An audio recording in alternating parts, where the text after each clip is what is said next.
a quick sound check. Do you hear me at the back? Everything good? Excellent. So thank you so much for being here. Thank you, Lars, for inviting me. And as usual, I have a process that I go through every time I have to think about making a presentation. And when Lars asked me to come and hold this talk for you today, I started like this, as usual. I went with the Vinn Explore 21st November, and I got started from there. But of course, that is a quite boring title. So I thought again, sort of how can I make this more engaging? How can I make this more fun and live up to this great introduction from Lars? So I changed it to our growth journey. And then I had a phone call with Lars and asked him, what would you really like me to talk extra about? What's most interesting for the audience today? And he said, be more personal, Christian, have a personal touch to it. So I changed it to our growth journey personal version. And that's what I was going to show you today. And that's where I ended up for a while. But then, okay, you hear me now? Super.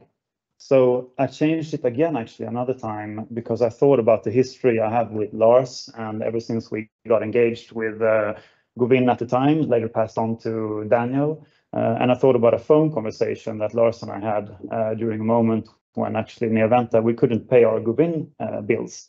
So I called Lars with a lump in my throat and I said, is it okay if we get another month of credit or two? And he said, okay, Christian, that's fine, as long as you give us credit when you've brought the world's maternity care to Gothenburg, Sweden. Since then, we've of course paid our bills, so everything is fine. And that's where I ended up in terms of the title today, until I saw the LinkedIn post from Vinn Group, which was that I should talk about how innovation creates safer births around the world. No pressure on that title there, but actually did feel some pressure, so I went back to the same title as last time. This is the untold story of Neoventa, which is getting a little bit more told the more times I stand in front of these stairs and have this presentation. And we have more than 99 reasons why we shouldn't exist. So my name is Christian. I'm the CEO of Neoventa, and together with my family, I'm also the owner. And it is a super big pleasure to run this story for you once again. And even if I have this really cool title to put next to my name, it's still a couple of years and a couple of more levels before anyone invites me to hold a Vinterprat or Sommarprat in Swedish radio. But if they would, I think this is what they would probably say when they did the review afterwards. I will, of course, do a little bit of bragging today, naturally. I think you will have with you a bit of gossip to talk about with your contacts, colleagues, and family. We'll keep the feelings low, of course. This is the business presentation, so 1 out of 5 there. I'll try and get some jokes done as well, of course, so we can connect. And I think most of all, what I can promise is a lot of oh my God factor in our story that starts a little bit more than 25 years ago until today. But before we begin, some facts about us, of course. We are Neoventa Medical. We are a knowledge-based company based in Mölndal. We're founded in '97, and we provide fetal monitoring solutions for maternity care. That's what we do, and that's where our core competence is in the company. We have a global footprint, so it stretches all the way from China to the western parts of the US, if you talk about our suppliers and our customers. We're about 40 employees in 4 countries, and we have a turnover of about 90 to 100 million Swedish crowns. We are a very satisfied Vinn customer. You're welcome, Daniel. I did get a free lunch today, so I hope to start paying back that.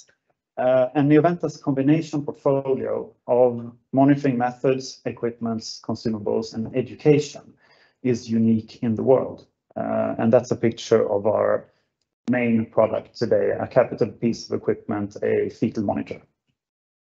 And I, of course, wanted to tell you the story in the best possible way today. So I asked ChatGPT, what do I need to have in my presentation for this to be a good story?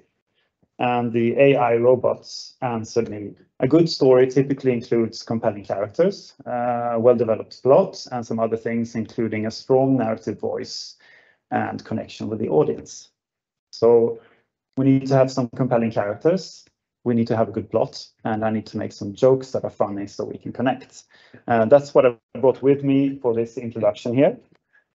So I thought I'd begin by summarizing the characters of this story starting in '97. We have some pretty interesting ones. We've got the entrepreneurial family. That's me getting married. I actually have 2 more siblings, but they were on teams because this marriage was during COVID. We have some big banks, and these are some real dragons. We've got Investor Growth Capital, SEB, and Capman. So there's some serious old money behind these bank players featured in the story. And in case you're wondering who to root for, I added some emojis just to be clear. We have a very interesting inventor as well, of course, to complement this story as well. This man here, I will talk a little bit more about during the presentation. We have a committed and talented team, and that's part of the Neoventa team on a frozen lake during a ski trip about a year ago. And finally, we have the babies, of course, a key character in the story.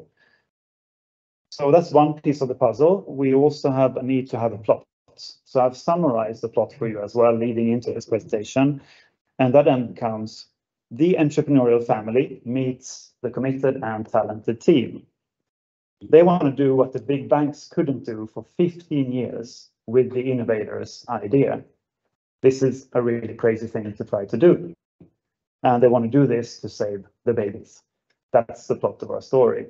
So what do you think? Shout yes or hands up if you think we have what it takes to have a good story. Yes? Okay, let's do it. Our story begins in 1997, when this man, Professor Carl Gustav Rosén, founded Neoventa. And he had actually done 20 years of dedicated research before he did that, including purchasing 18 lambs, placing them in his living room, and doing animal trials on them, which is what was done before the ethics rules of the modern medical technology development. Extremely motivated individual. He's no longer with us today. He passed away a couple of years ago. I had the honor to meet him quite a number of times, most of the times of which he yelled at me. But he believed very strongly in his invention and how this one was supposed to be marketed. He invented ST analysis, which is a technology that Neoventa today commercializes. And it's basically ECG analysis, so the same as perhaps many of us have done on a treadmill or on a bicycle at the doctor with some electrodes connected to the chest. But this is done on a baby inside the belly of a woman, which is of course an entirely different story, making it quite simple because the idea is just to do the same on the babies that you do on humans. But it's technologically quite difficult because of where the baby is located. You have a lot of advanced signal processing needed and other types of practical considerations before you can actually have a product that works. And that's what he spent decades designing and building. And it's today still unique in the world. Since 1997, nobody anywhere in the world has come up with a better way of doing this than this man did in 1997. And to understand the significance of this invention truly, I'm going to take you through a couple of decades of history of maternity care so you can get a bit of context. So we start in the 70s, and this is what we did in the 70s as sort of our healthcare. We used this type of stethoscope called Pinard stethoscope. In Swedish, it has a very glamorous name. It's called Tratten. And that's what people say. You can buy one on eBay if you want. It costs about 10 USD. It's still used, yeah. That's used to listen to the fetal heart rate, and you place your hand on the belly of the woman and you just feel the contractions. And the key insight that people had in the 70s in healthcare was if you listen and feel more often, you can take some actions and interventions that makes the babies come out healthier. And that was a key learning that sort of happened by experience in that decade. And it's just because they discovered more deviations, more abnormalities, more things they didn't recognize. And those things for babies that didn't get enough oxygen, that was sort of the key type of issue that needed care. And in the worst cases, babies that suffer from oxygen lack during pregnancy, they can have HIE in English, and in Swedish it's called CP-skador, cerebral pares. And of course, this is a lifelong suffering, and it costs huge amount for healthcare and for society also to take care of. So this is a big issue. I think I Googled a couple of weeks ago and found out that it's the number 3rd most costly healthcare issue after cancer and diabetes. So it's a pretty big cost as well on top of the lifelong suffering for families and those affected. So it's a big problem. In the 1980s, this sort of fast forwarded and exploded in terms of technology. computers were invented and started spreading. So obviously quite natural to listen all the time now that we have the tools. So we added ultrasound and contraction measurements with a pressure sensor and called it CPG. And this stands for cardiotocography. And it is today the gold standard, the most used monitoring method in the world. It's everywhere. In the developed world, in the outside of the developed world, almost all countries in the world have this type of products. This is probably, by the way, the only slide you will ever see by the CEO of Neoventa with a competitor product on the screen, but I will allow it for once. As I said, it's the world's most used technology. And the problem with this is that it was introduced so fast, so there's no evidence anywhere that this actually works, which is kind of controversy because it's used on everybody. The limitations are well known. It's been documented in thousands of scientific publications. And Neoventa's ST analysis is an add-on method to this CTG that is documented as having severe limitations and just doesn't work when it's used on the entire world's population. It has strengths and weaknesses, obviously, like many technologies, and it's really good at knowing when the baby's fine or when the baby's in real trouble. The issue is that it's not often as simple in reality. You have judgment cases, it can be in between. There's a lot of science connected around intra-observer variability, which is just a complicated way of saying if you show the same thing to 10 doctors, they will all disagree, which is very, very high in this type of technology when you measure it. And in scientific, people say that it has high sensitivity, but low specificity, which means it catches a lot of things and deviations and abnormalities and all kinds of variations.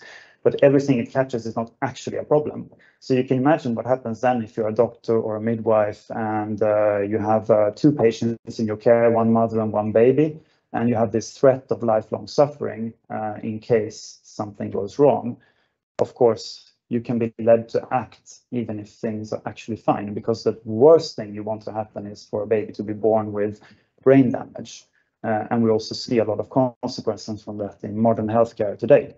This is just a picture I wanted to show you on the Cochrane database, which is the world's most sophisticated type of scientific evidence in London. And it says, after 40 years of studies, we did see something, but it could have been due to chance.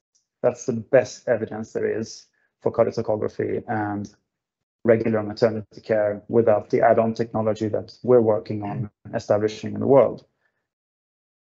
And these are some graphs about what happens when you have a technology out there used everywhere that you can't really know for sure if it will tell you how to act, when to act, what to do. And that is staggering increases in cesarean section rates. You want to be safe rather than sorry. And in many countries, including the United Kingdom a couple of weeks ago, we've passed 50% in the number of women that deliver with cesarean section or surgical intervention or instrumental intervention. So 50% of our next generation is born surgically or with some kind of tools. And the WHO, the World Health Organization, says that 10% is medically warranted. That's reasonable, and we're at 50%. So obviously now looking back at everything, how this technology was introduced and what it actually tells you, it is quite clear that this is not really good enough, and people are searching with lights and searching with force to find something that actually works better. And of course, we believe that we have something.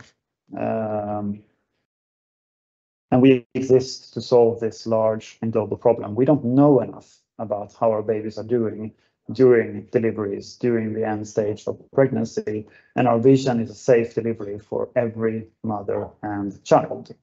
Here are some numbers. We're the market leader in 6 countries.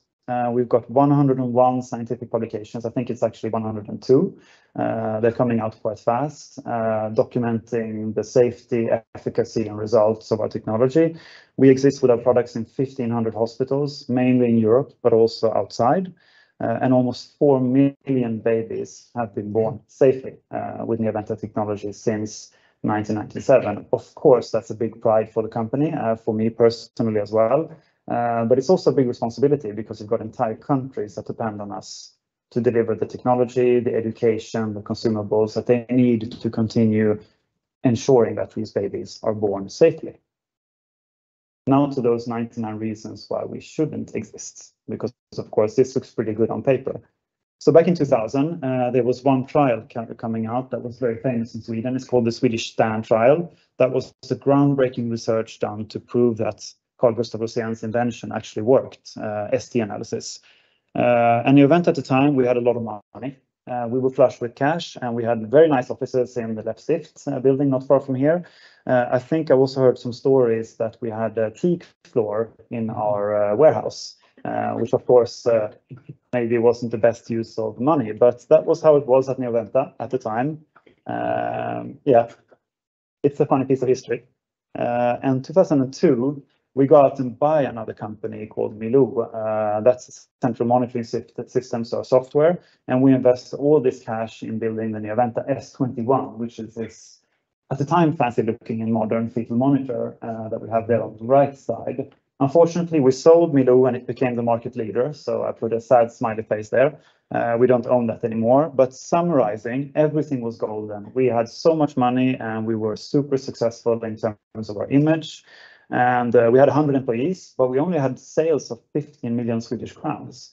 So, of course, the cracks came pretty fast in our facade. And just 1 year later, in 2003, we had to draw down as a company. We moved to Mölndal, which is a nice office, but it doesn't have teak flooring in the warehouse.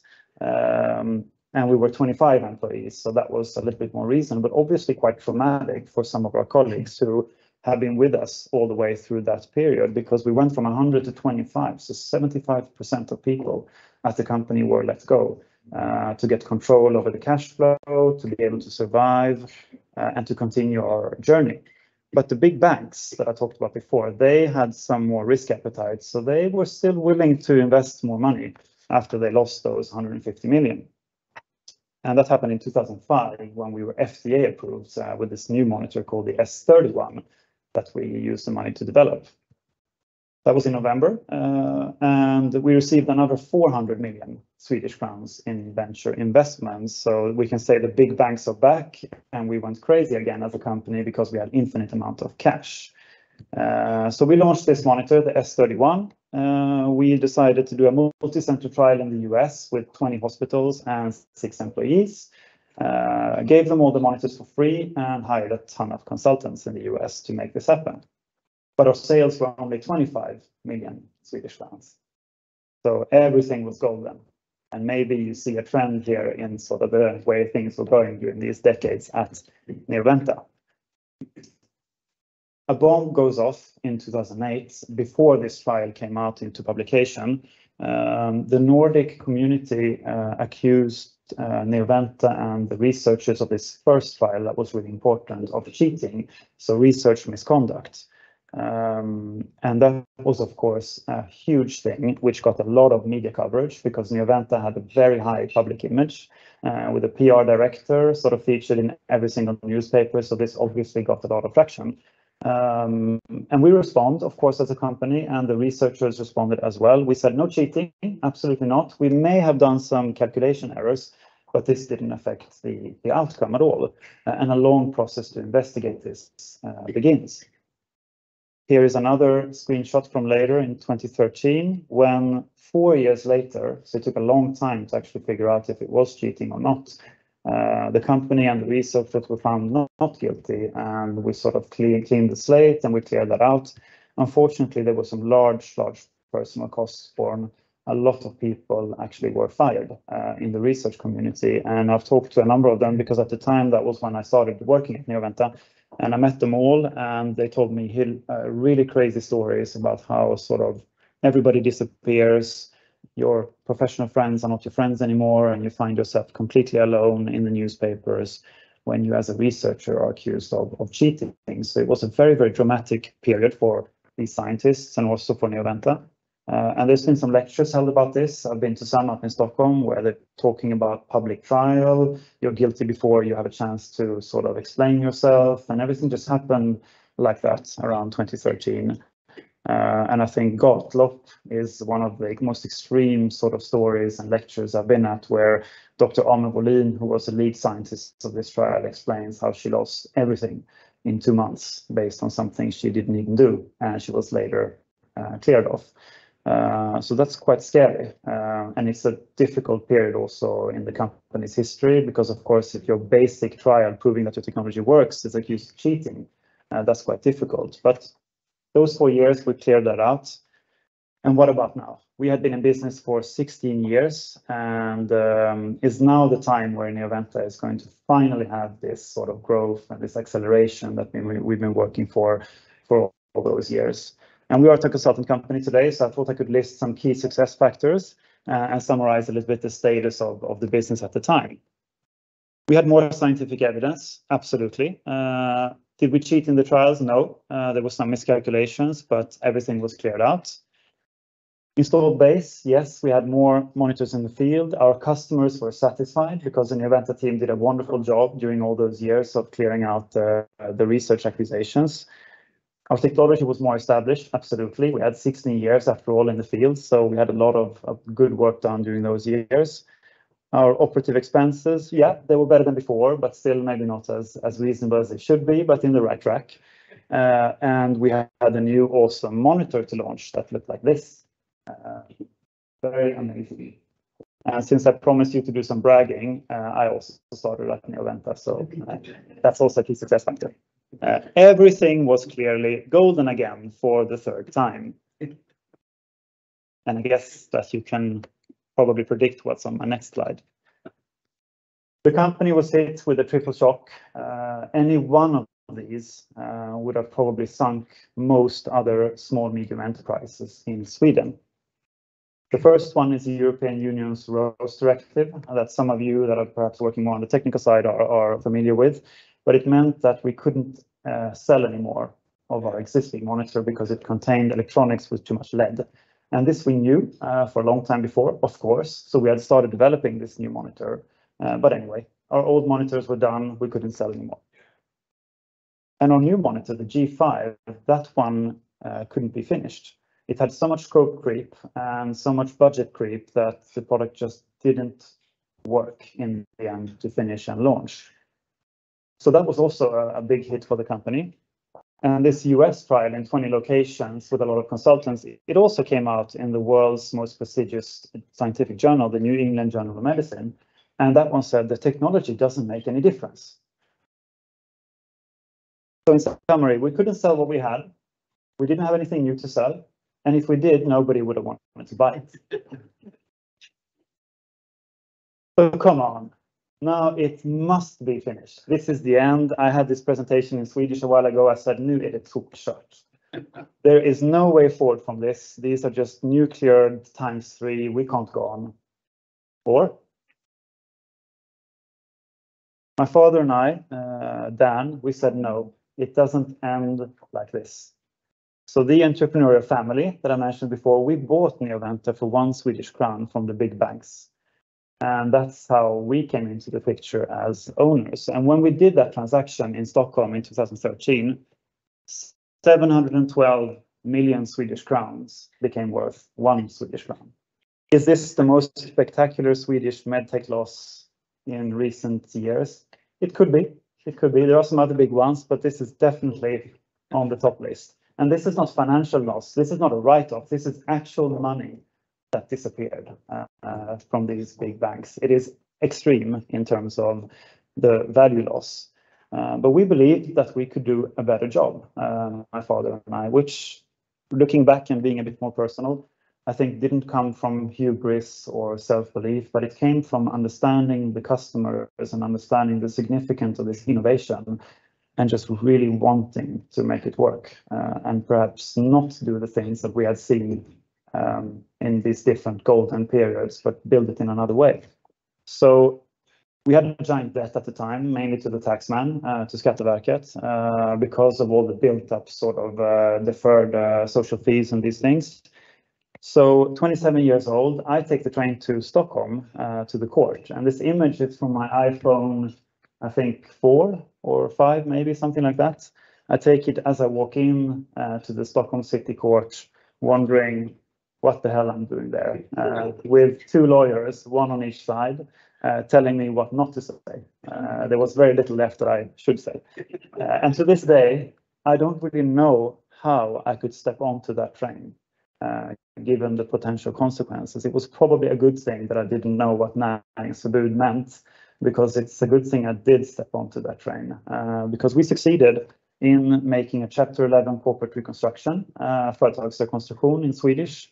We convinced the authorities that it would be better if we had a chance to restart Neoventa, there was value in the company, and that we as new owners, we could bring this to market, which would benefit society and healthcare. That was the argument we made.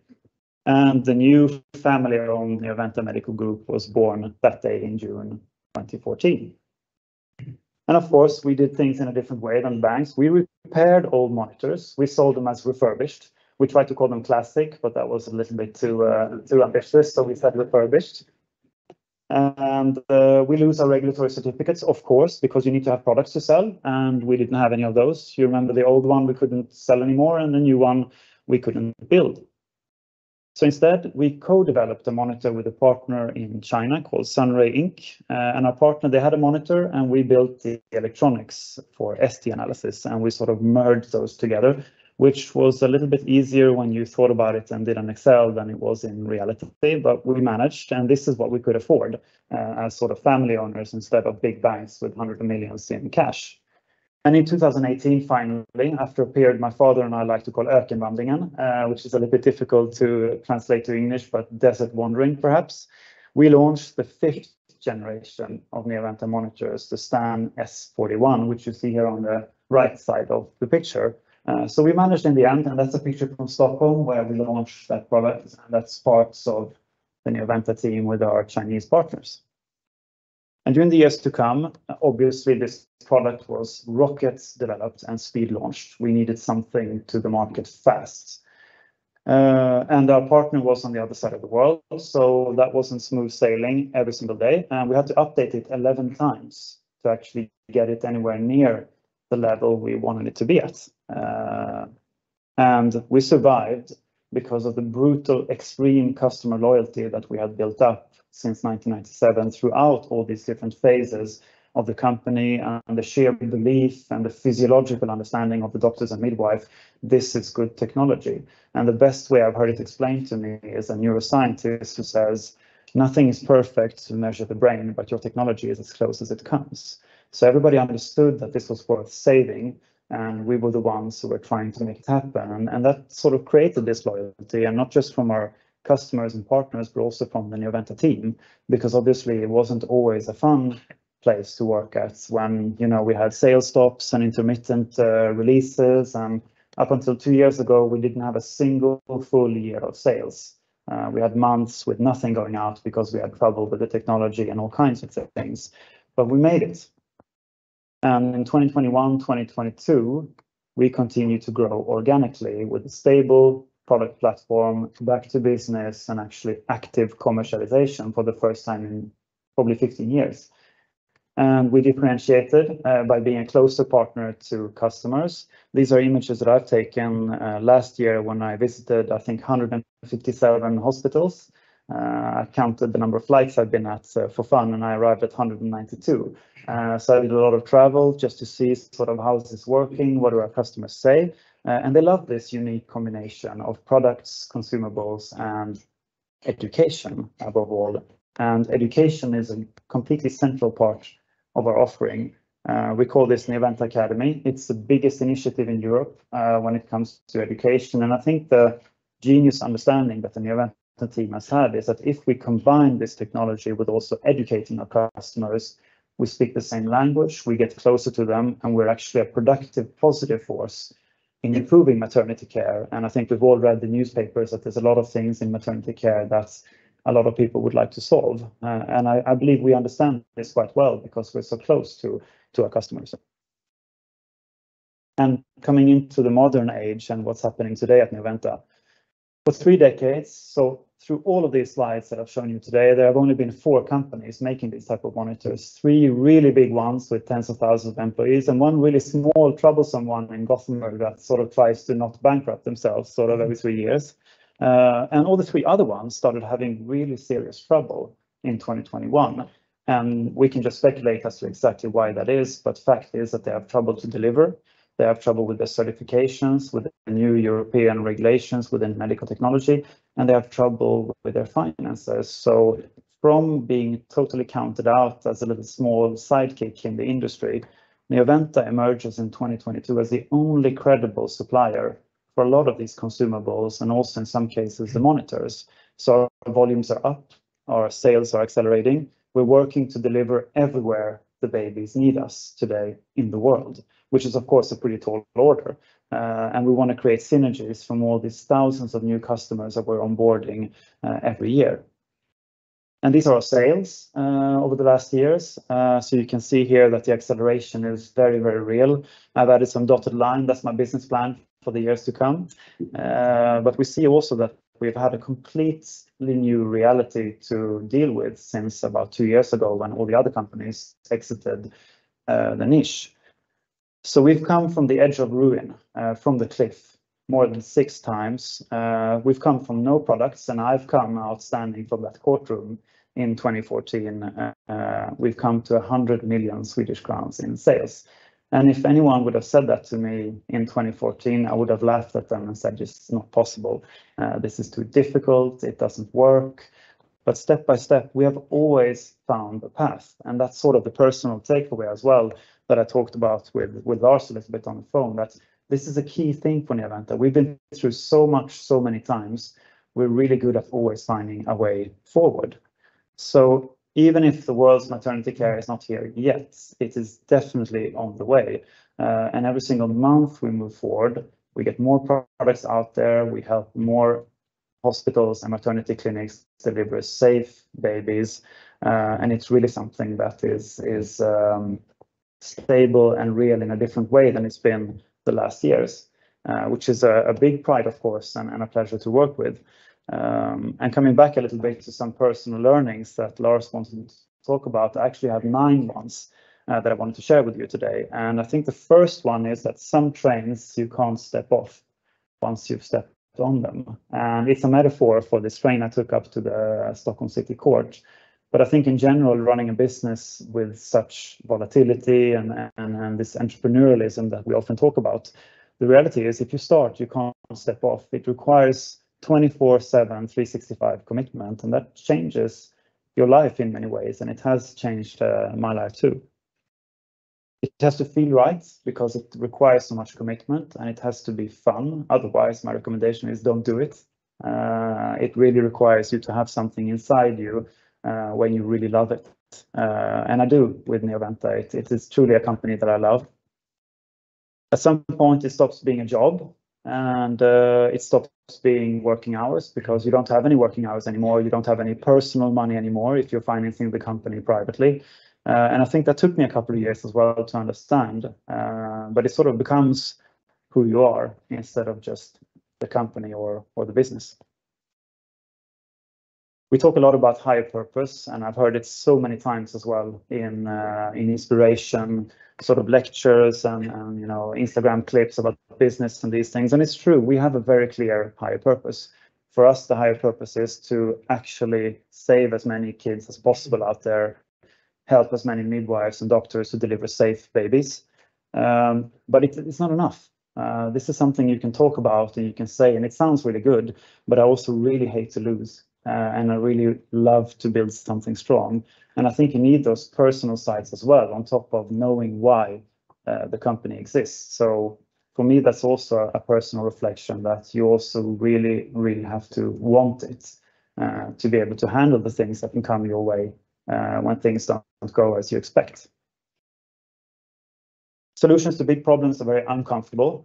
So, I mean, you see the drama in these slides that I've shown you today, but all of them have had some really big solutions to really big problems that I thought were very uncomfortable. One example is this sort of partnership with the Chinese, where I actually spent 2.5 months, 24/7, building another plan. And then we met the Chinese, and I had to realize, yeah, this is a better plan. And I just worked nonstop 2.5 months with something else. And I think that's a personality or an ability, a flexibility that's very difficult to sort of accept, because it's so tough when you work round the clock on something and you just have to change it. So that's definitely a personal learning, that the more you're okay with that, the more you're prepared for it, the easier it's going to get. And I think that applies to many levels as well, whether you run a company, whether you're a consultant on a project with some drama, or whether you're an employee at Neoventa. Absolutely, flexibility is a key part of entrepreneurship. Responsibility hurts when things go wrong, and when your plan meets reality and it doesn't look like you expected, or something else comes along. And it's very easy to be paralyzed by it and not make a decision. And something which has helped us get ourselves out of all this trouble we've been at as a company for the last 25 years has been to respect it, but not to get paralyzed by it, to decide anyway and to find this way forward. And that's a reflection I've thought a lot about. The personal cost is probably high. I've had between 1 and 2.5 burnouts in my professional life. The first one was diagnosed by a doctor, and the second one I didn't even bother because I knew what it was. And I think that's also something that is connected a little bit to, why do I do it? Why do I come back every single day loving it and putting all my energy into it to make sure we can move forward? Because of joy. It's not logic, it's emotion. I love the mission we're on, and I love the vision and the technology and history we have and the team working at Neoventa. And that's what keeps me going, and that's what makes me come back every day for more. And it might be different for us all, but there's something in there on the emotional side that we probably need to be able to run this fast on a journey like this. And most importantly, if you don't believe it's possible, nobody else will.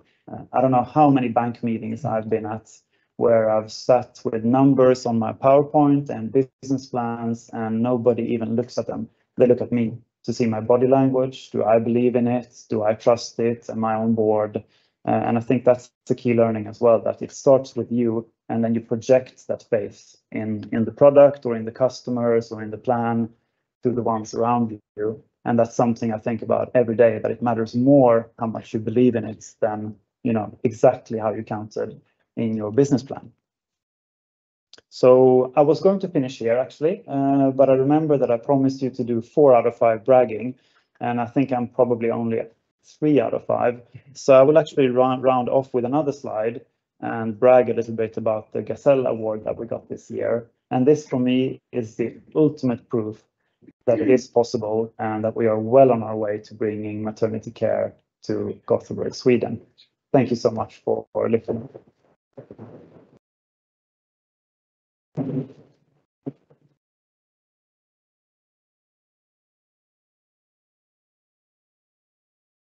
Ja.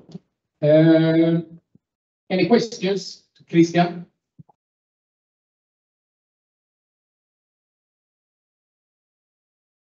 How does it work? You mean the technology? It works by applying a fetal spiral electrode to the head of the baby. So it's a small attachment that gives direct contact between a monitor and the child.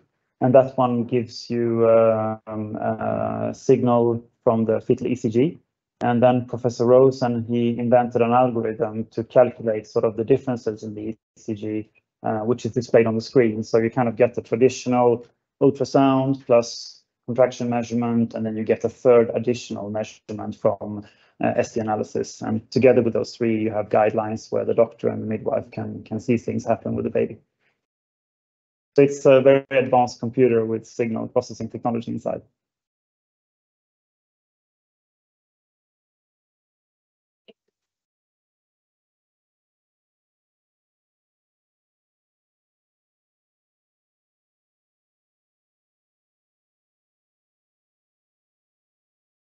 I think we can't know for sure what will sort of come our way. One thing we're building in is a flexible culture, a readiness for things that may come. We also have a quite strict process control, very high quality ambitions on the products. And we run our finances in a different way than we used to, so that we have readiness for investments and things that may come. So I think we've become a little bit more conservative, knowing that this is actually quite a long journey and it can take time to enter into new markets or new customers. So I think it's mostly sort of learning by doing, and I don't think it's so likely that we'll have hubris today. in the same way as the company had during the years with the banks. But I think the culture is the most important part. If you're resilient and if you build sort of an ability to handle things that come your way, it will be much easier to work as a team to find solutions. Final question. Peter.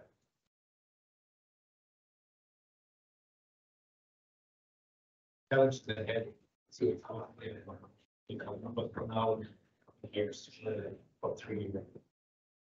I think I'm going to say exactly the same as most other sort of growth entrepreneurs I've listened to. It's really a challenge to grow so fast in terms of recruitment, people, culture. I've always felt I wanted to keep sort of the familiar, like no hierarchy kind of flat organization, and to marry that with a lot of new colleagues coming in.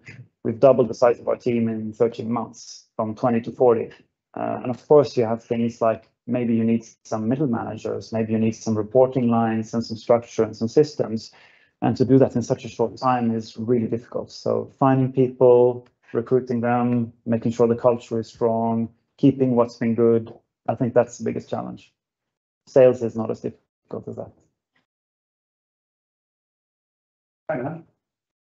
Sista frågan.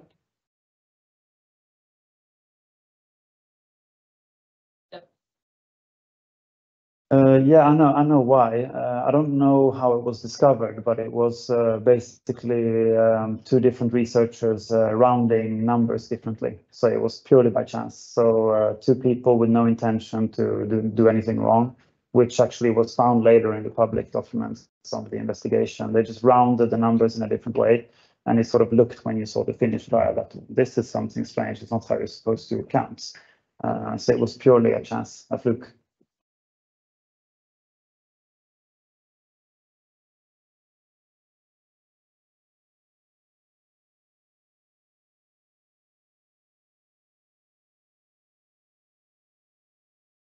No, I graduated from Chalmers University on the industrial economy program. I was not there very much because I was mostly abroad studying in different parts of the world. But I did my master's thesis at Neoventa by chance, and I thought this is a really interesting technology, really cool thing. And I guess I caught the same bug as all the customers caught. I just loved the technology, and I wanted to stay. So I started in sales at Neoventa, and sort of everything happened from there. So purely by chance, and yeah, I was extremely young. I'm still quite young, just not that young. Okej.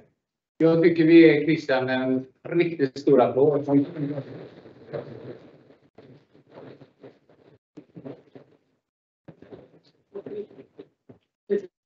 liten goodiebag från oss. Tack. Tack så jättemycket. Grymt.